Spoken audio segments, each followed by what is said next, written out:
Well, today we wrap up our sermon series from the book of Joel. And if you've been here this month, you're probably, you may be thinking, man, this is 4 weeks of this stuff. It's like Joel could have been the newscaster, the evening news, telling you the same horrible things going on every day. And you just want to flip from that channel to another channel, and he's right there. And when you look at the message or listen to it, it sounds like that it's just nothing but a message of doom and gloom. But there's actually a thread of hope. In fact, in all of the Old Testament prophecies, each prophet has a word from God. And as long as God is speaking to us, and as long as we are listening to God speak, there is hope. And what Joel said to the people, in spite of everything that you see and all that you're experiencing, remember this, that the judgment day is coming.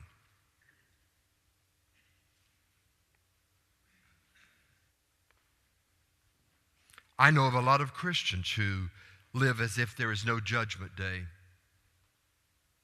that they will never account for the things that they do or think, how they live. I doubt that any of you are old enough to have spent an evening in a boarding house. But imagine that you are asleep. Perhaps young people, you're on a retreat. And you're in a barracks type setting rather than the motel rooms. And, there's a work shift. You work the first shift. The second shift comes in. You're already sound asleep. It's 11:30.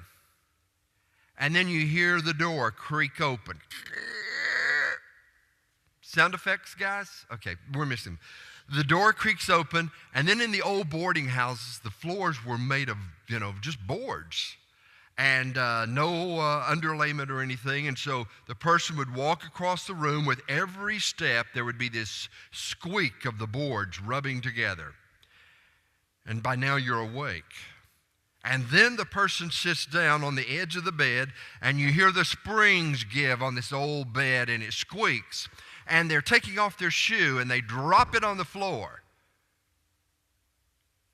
And then there's this pause. Dead silence.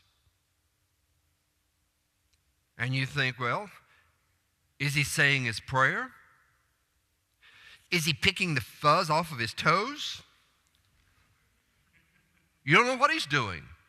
But you do know something, and that is the other shoe has to come off and hit the floor before you can sleep. Waiting for the other shoe to drop. Now that can seem like an eternity. It's like your dad saying, you go into the house and I'll be in and we'll straighten this out. And you sit there and you wait and you wait and you wait. Joel's message at this point had Israel's attention. It was just a matter of God's judgment. And finally, the words arrived from God. Scripture reading Joel 3, verse 1. In those days and at that time, when I restore the fortunes of Judah and Jerusalem, I will gather all nations and bring them down to the valley of Jehoshaphat. There I will enter into judgment against them concerning my inheritance, my people Israel. For they scattered my people among the nations and divided up my land. They cast lots for my people and traded boys for prostitutes. They sold girls for wine that they might drink. For you took my silver and my gold and carried off my finest treasures to your temples. You sold the people of Judah and Jerusalem to the Greeks, that you might send them far from their homeland. See, I am going to rouse them out of the places to which you sold them, and I will return on your heads what you have done. The Lord has spoken. Proclaim this among the nations. Prepare for war. Rouse the warriors. Let all the fighting men draw near and attack.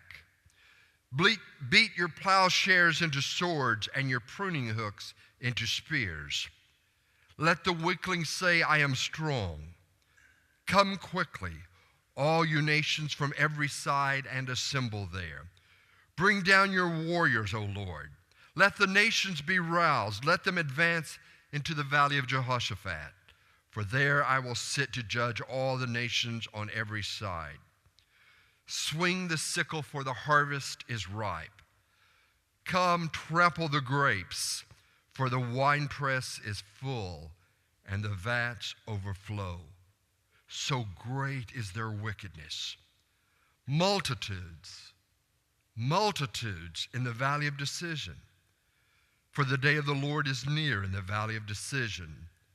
The sun and moon will be darkened. The stars no longer shine. The Lord will roar from Zion and thunder from Jerusalem. The earth and the sky will tremble, but the Lord will be a refuge for his people, a stronghold for the people of Israel. Any politician, any preacher, any other person who tells you that we are headed for peace, do not believe. God has not promised that we will escape the consequences of sin. The one promise that God has made is that he will be with his people, regardless of what we face, regardless of what we encounter. And I know that it seems difficult, and there are so many questions that we have to ask. Questions that we do ask, especially non-believers ask us. Why does God allow agnostics and atheists to trample on his people if he's really God? Joel's people were believers. Maybe not good believers, but they believed God. And they watched in amazement, disbelief, in sorrow, as one enemy after another destroyed their land, trampled upon God's people. They watched as their beautiful temple was desecrated, and all the valuable items within the temple stolen. They watched as their own people were herded like animals and taken to faraway countries from which many would never return. They watched their children being sold as slaves, being treated as nothing, a girl sold for a bottle of wine. How had their lives so been cheapened? And how did Joel the prophet continue to encourage the people? How did he stand in the pulpit every Sunday and say, God is God and God is love and God is all powerful? Maybe Joel read the same words that I read in one of this week's devotionals. God will bring to judgment both the righteous and the wicked. Now, who knows? But all of the problems that Israel was facing, perhaps those were the judgment that God had for his people. And who knows? But that the problems we face as a nation, that you face as an individual, are anything less than God's judgment upon your life and the way that you've lived. I believe that God brings to each of us a personal judgment.